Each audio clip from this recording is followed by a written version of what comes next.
This is a woman who spent World War II in Britain going to school, like I think it was a convent school, just to protect her from the war. And I was chatting with her one day about a woman, a visitor, who had said she'd been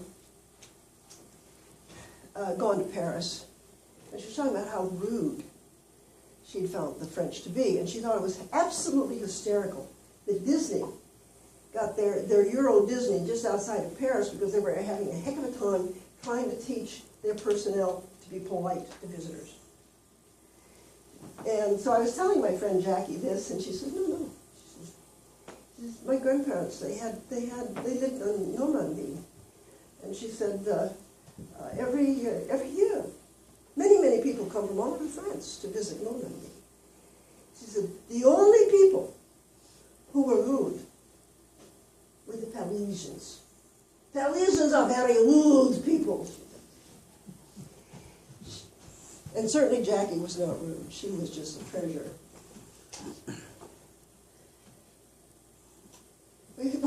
You know, one of the things that made it possible for us to survive this thing, because there's just all kinds of things coming at you all the time, was every once in a while something had happened that you know, maybe I made a difference here. I was in the governor's palace, and the entry to the governor's palace, you had this big room with weapons, swords and things all over the walls, and there are a couple of other rooms, and then you go back and you see the dining room, and then get ready to go up the stairs to the second floor. And I was doing security back there by the stairs. This woman comes out of the dining room, and she was livid. I mean, she was talking between her teeth. I mean, her teeth were gritted. She said, because we can't afford a house like this, that's why. And she's got this 9-year-old kid beside her. And I started to laugh, and she said, that's all she said since we walked in the door. She wanted a house like that. Let me tell you, not many people could afford a house like that. We had good kids, too. I mean, I think some of the best kids we had were homeschooled. They were prepared. They were ready for this. They had good questions. And I don't know. Now, at one time I had a kid. I don't remember whether he was from Danville or not. Danville, Illinois used to bring the best prepared kids to Williamsburg because they had a whole program training kids about foods and clothing and all this sort of thing before they came to Williamsburg. This one time I had this kid, I think he was a 7th or 8th grader, and he was right here beside my leg. I mean, this kid didn't leave me. He was asking all kinds of really good questions. This really fascinated him. And finally, as we were getting toward the end of the tour, I said, well, tell me, would you have liked to have lived in Williamsburg in the 18th century? And he looked at me and said, no, but I sure would like to have talked to Thomas Jefferson and General Washington. So he was really thinking things through. So it's making that kind of a difference with kids that's really meaningful. Another one. I was just on break. I was standing in the back door of the Weatherburn's Tavern. And one of the features of Weatherburn's Tavern is that they have the outbuildings, as you would call them, kitchen and smokehouse and stuff behind. And there was a little girl, about the same age as that little girl who wanted to live in the palace, who came up and started talking to me. And she started asking questions about slavery. So I said, what I said was that slaves did what they were told to do. They couldn't travel without permission, and they didn't get paid. And she looked at me and she says, that's not fair! Smart kid. So you know, you just had all kinds of good experiences, and then every once in a while you had a bad one. For instance, we were taught when we were in our first training that there are 2 questions you're going to get until they drive you crazy. One of them is, they didn't really have Venetian blinds in the 18th century, did they? Yeah. And the other one was, well, everybody was short, the beds are short. And the answer to that one is, not really. They didn't have standard bed sizes, but most of the beds in Williamsburg were over 6 feet in length. Think about, Washington, Jefferson, Patrick Henry. These are men who were 6 feet or taller. The shortest one is Jamie Madison, who was like 5'2". He was your height, 5'4". Depends on which source you're looking at. So at any rate, I was working in the upstairs of the Wythe House, and I got this fellow who was looking at the beds, and he would not. I could give him all the information I had. I could tell him how big the beds were. I could tell him how tall Washington, Jefferson, and Patrick Henry were. Absolutely rude, and would not believe me. It was so bad, in fact, that the other visitors are coming through. They had to look at him like, what's wrong with this guy? And they just really wanted to slap him. But if you're rude there, you lose your job. And so I was a good girl. We had visitors from all over the world. We had them from Germany. One of them, in fact, was a fellow. I was out in front of the Wythe House, which is not too far from the veranda. And I had a line of about 60 or 70 people waiting to go in on a hot summer's day. And this guy comes up with his family and starts walking right up to the front door. I said, excuse me, sir, excuse me? But if you'd like to join the folks here at the end of the line, and he's, you Americans have it all wrong. Strongest first. And then he went to the back of the line. You talk about, I'm sure this is not the case any longer, but when I was there, they talked about Japanese and how many cameras they carried.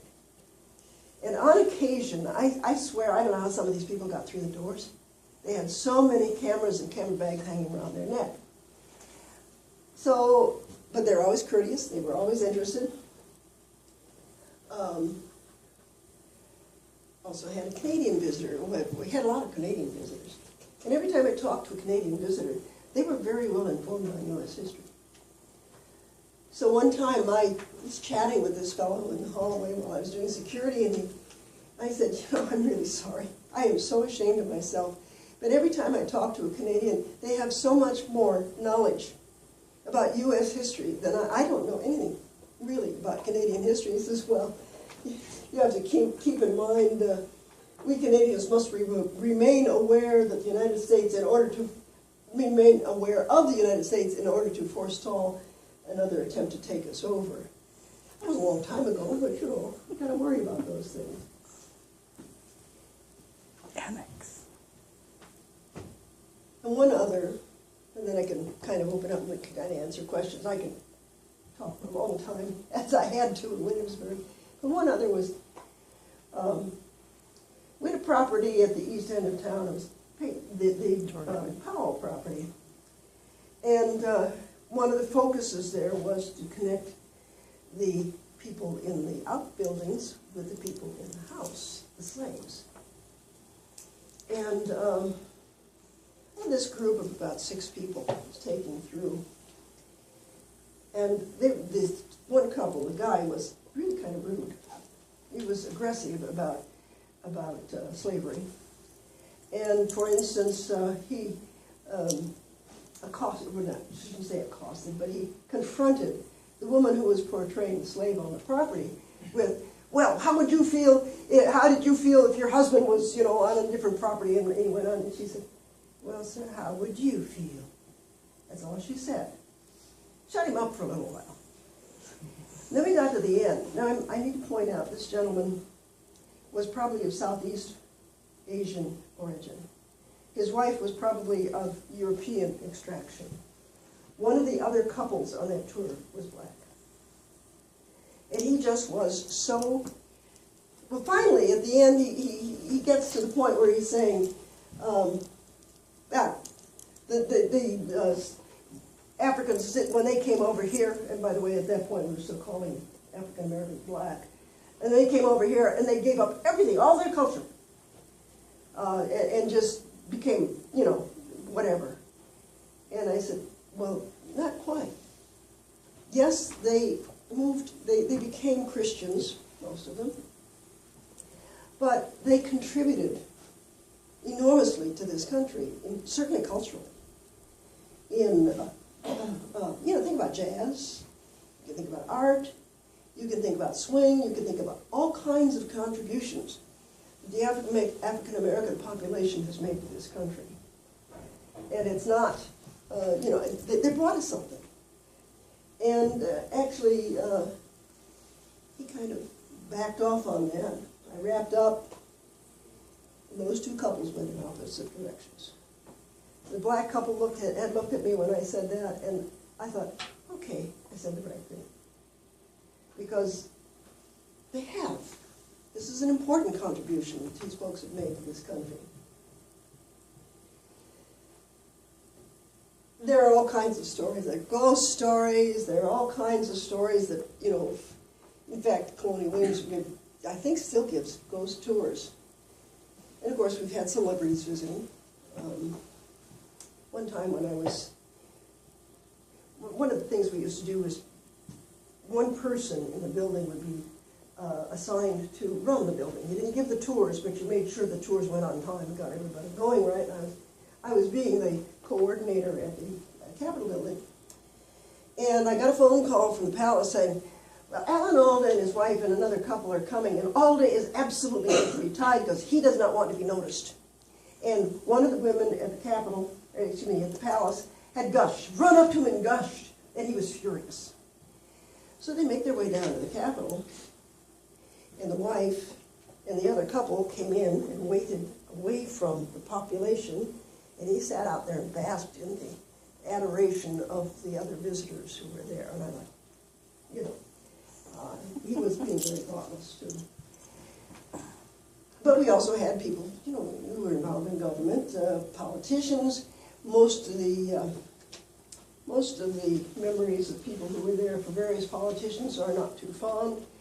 One of them, who is no longer representing the state of Illinois, he was from Chicago, who got drunk and relieved himself on the steps at Carter's Grove, and somebody else did it out at the Capitol building. Crude. And then we also had people like